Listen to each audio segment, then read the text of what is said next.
All right. Hello, my favourite people. All stamp collectors are great.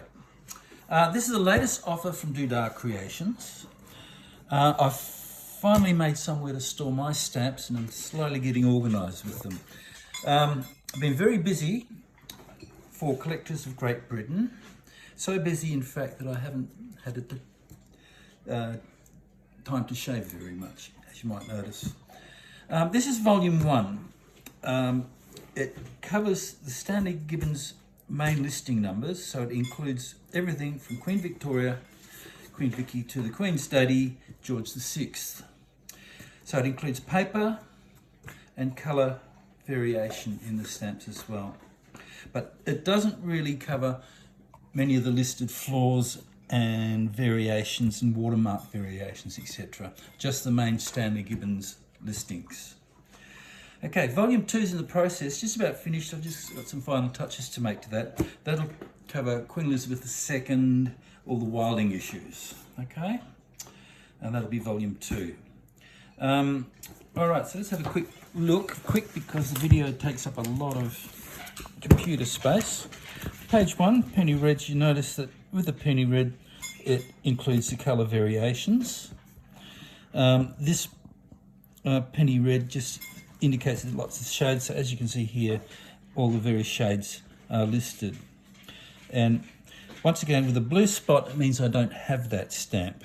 So at a glance, I can see what stamps are there and what I could add to a wants list. So I go through fairly quickly, pretty much the same: Queen Victoria, penny blues, tuppenny blues, and penny reds. Once again, indication of what watermark you'd expect to find on each of the stamps.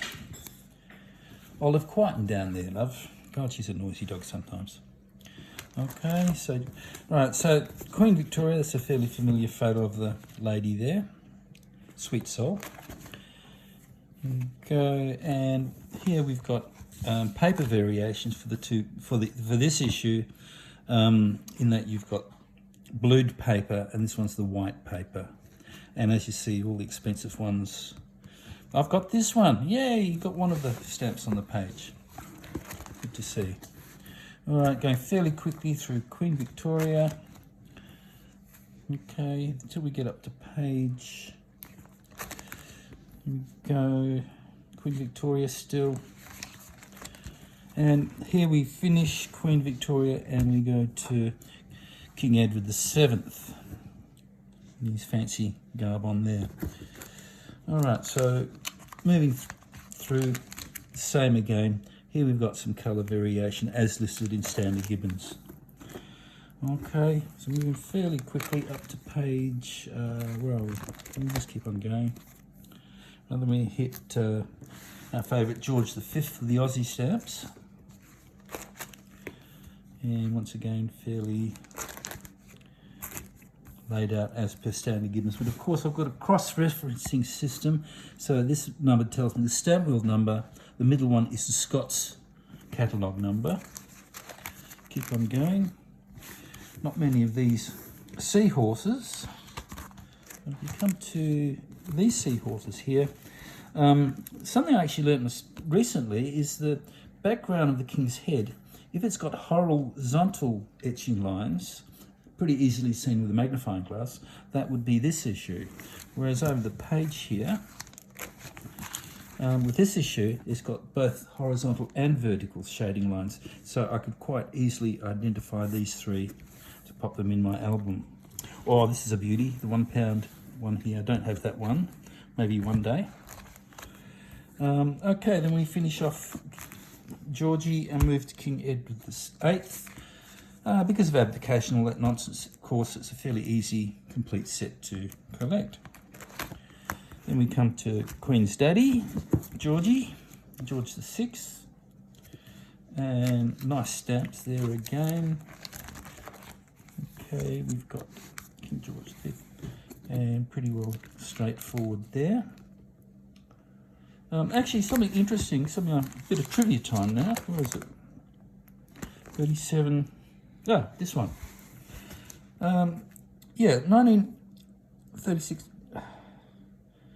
1941, okay, just before the Second World War.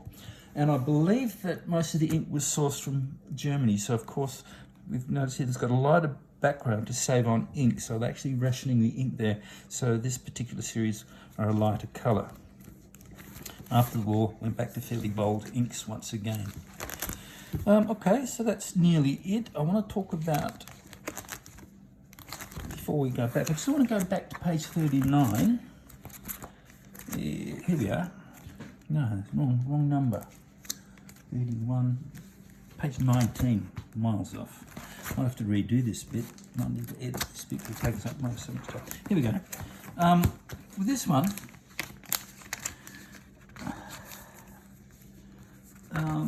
clear mounts, quite important. Now, I don't supply mounts with the albums, but the advantage of the clear mounts is when you come to colour variation, it really does my head in sometimes. So I change my mind a bit. Is that blue-green or dull blue-green? So, but if you change your mind with the clear mounts, it's easy just to swap them over. Yeah. The other thing too, if you find a better copy, easy to change them over again there too. Yeah, and the other thing too, I only mount the stamps I have because the mounts are so expensive. It saves on the mounts if I just deal with the stamps I've actually got. Yeah, so, the illustrations too, if we look here, they're just an indication of the fact that there is a colour change or colour variation.